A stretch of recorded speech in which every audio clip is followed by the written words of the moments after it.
welcome back to my YouTube channel, #Moviebae. I am Moviebae, and in this video, I'm going to be doing a review over Whitney Houston's latest biopic entitled, I Wanna Dance With Somebody. But before we get to it, though, I want y'all to drop down and hit the subscribe button. Thank you. Because here on Moviebae, I do reviews, reactions, and commentary to movies and television. And if that's the type of content that you like, you might as well stick around and hit the subscribe button. And if you find yourself enjoying my commentary along the way, don't be afraid to hit that thumbs up button and drop a comment down below as well. Now we can get into this video. I want to preface the video by saying I am a Whitney Houston fan. I grew up listening to Whitney. Whitney Houston is and was my mom's favorite singer, and she is, in my personal opinion, the best vocalist, the best female vocalist of all time. Not just her generation, as they kept putting in the movie, of all time. Argue with your mama, because I ain't the one. I say that to say this. Everything that comes afterwards in this review is nothing on Whitney, but it has everything to do with the writer and the editing. But let's go ahead and get into my pros for this movie. So first and foremost, I didn't see a trailer. I just knew another movie was coming out. I didn't really do any research on the movie either, so I wasn't aware of who was playing whom in this movie. Now, the young actress, let me go get my stuff. I'm gonna be professional, hold on, y'all. I haven't been on camera in a while, so I forgot my handy dandy, okay? I forgot my handy dandy iPad. So let's go ahead and look up the lady name so we could be professional around here. So how I put I Wanna Dance cast and the main character doesn't pop up. Like, what the hell? So first and foremost, I want to say Naomi Ackie. I hope I'm saying that right. I feel like she did a great job portraying Whitney Houston.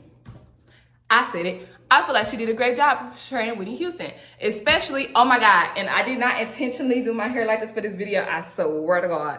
But especially when she went through her wig changes, okay, because we had the 80s Whitney, but by the time she hit that 90s Whitney with the big wig, that's really when her acting skills and her Whitney mannerisms and things like that really came through. I'm not gonna even hold you. I feel like the lip syncing was on par as well.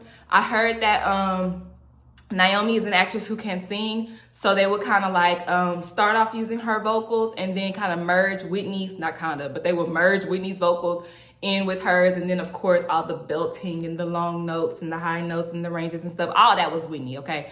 But I personally feel like Naomi did a great job making it look like it was her. The lady who played Whitney's mom in the movie, Tamara Tooney, she played on SVU. If y'all know, she was Miranda on SVU, not the coroner, the autopsy lady, the medical examiner. Her. She did a great job, and first off, she is aging gracefully. I mean, I was like, ooh, this lady is so beautiful. Where do I know her from? I had to look her up when I left the theater, okay?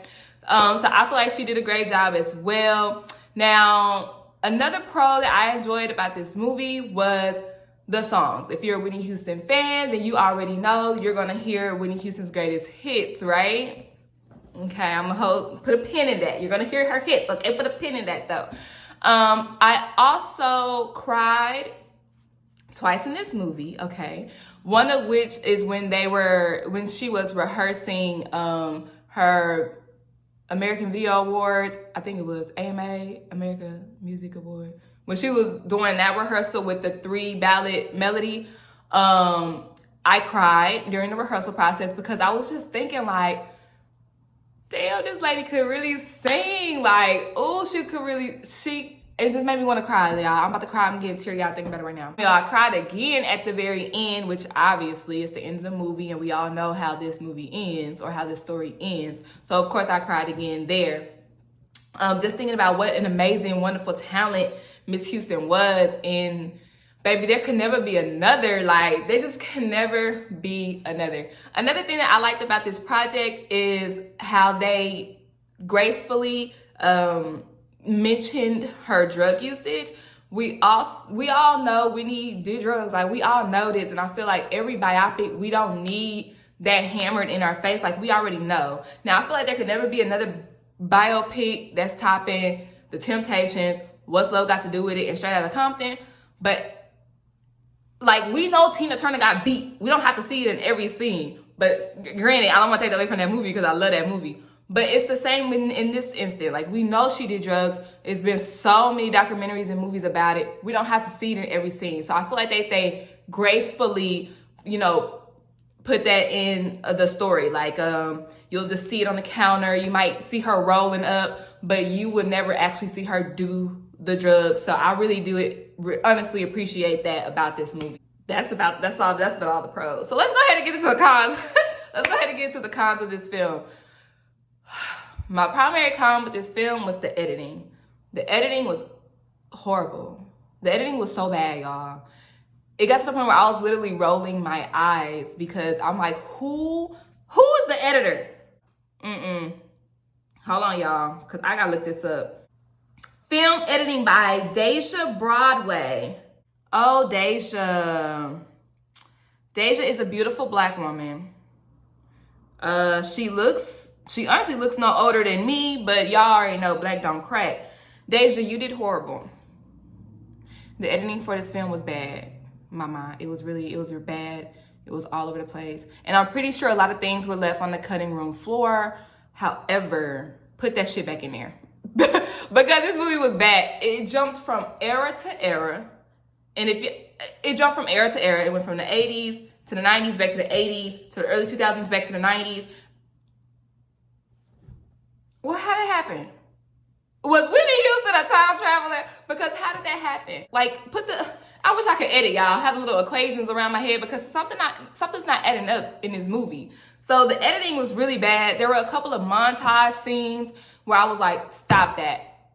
Stop that. Stop that. If there was any montage scene, it should be a concert when she's performing like one song. And I think they did do that. They did do that. It might have been with I Want to Dance with Somebody, where they showed her like performing on different stages with that same song. It might have been, because I feel like that was the only time we heard that song throughout the entire picture. And that's the name of the movie. I'm sorry. There was another montage scene where Whitney was talking to her manager about, song choices that really fit her and who she was. And that's when you heard literally 5-second clips of all her greatest hits, and that's it. Now, as a Whitney fan, I was going into this movie thinking I was going to get a Whitney concert because I wasn't old enough to go. I didn't get that. I got 5-second clips of her greatest hits, interchanged with video recreations that we really didn't need. They could have cut that shit out. I don't want you to go from the booth to go to the movie. Go from the booth to go to the music video, to go back to you talking to Clyde, to back to the video, to back to the... No.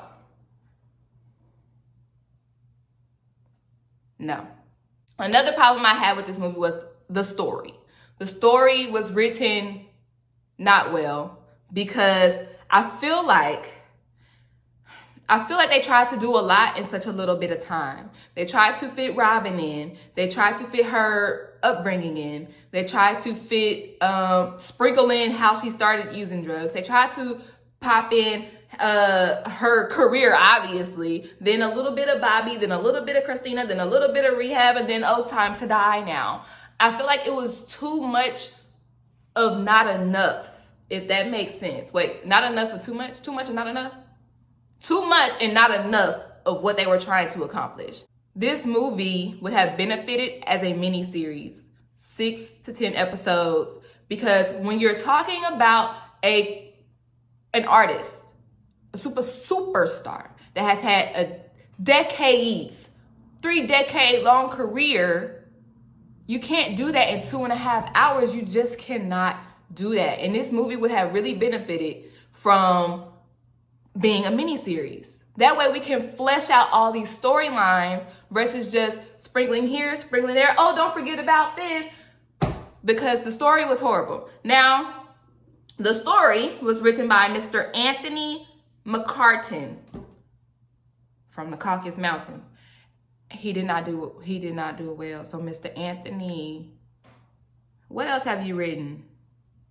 The Darkest Hour, Theory of Everything, The Two Popes. Shit I've never heard of. I think I've heard of The Darkest Hour though. No, I haven't. But it looks like he has written other biopics. That's what this looks like.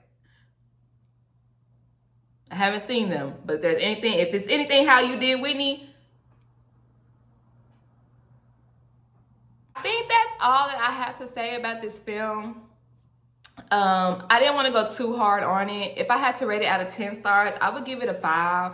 And the 5 is for Whitney only, like the real Whitney Houston. The 5 is for Whitney, and I'll give 2 stars to Naomi. Ooh, the guy who played Bobby Brown, and I love him as an actor, not as Bobby. They could have went back to the New Edition movie and got old dude who played in the New Edition movie, because that shit was cringe. Every scene that he and Whitney had together was cringe as fuck. Okay, y'all, I'm done. I give this movie a 5 out of 10. If you just want to watch it, it's Christmas time, you know, put it on in the background as you cook and go ahead and do that. But is this something to write home about? It's not. And I really want to say, genuinely from the bottom of my heart, please stop making movies about superstars. You know who could benefit from a movie? Cardi B can benefit from a movie. You want to know why? Because she's only been famous for about a good, maybe 8 years, 5 to 8 years. So we could do a 2-hour movie on that. Nicki Minaj even, she's been out for like 15 years, I think. She could have a movie because it ain't that long. You know what I'm saying? But like decades long superstars who really have interesting lives and upbringings and trials and tribulations, they need shows. They need series, mini-series, okay? Docu-series, all right? So with all that being said, thank y'all so much for tuning into my YouTube channel. Like I said, if you enjoyed my commentary, don't forget to give me a thumbs up. Drop a comment down below if you enjoyed this movie. If you didn't enjoy this movie, do you agree? Do you disagree? Just let me know in the comment section. And of course, hit that subscribe button to stick around for more videos just like this. I'll see y'all next time. It's a date.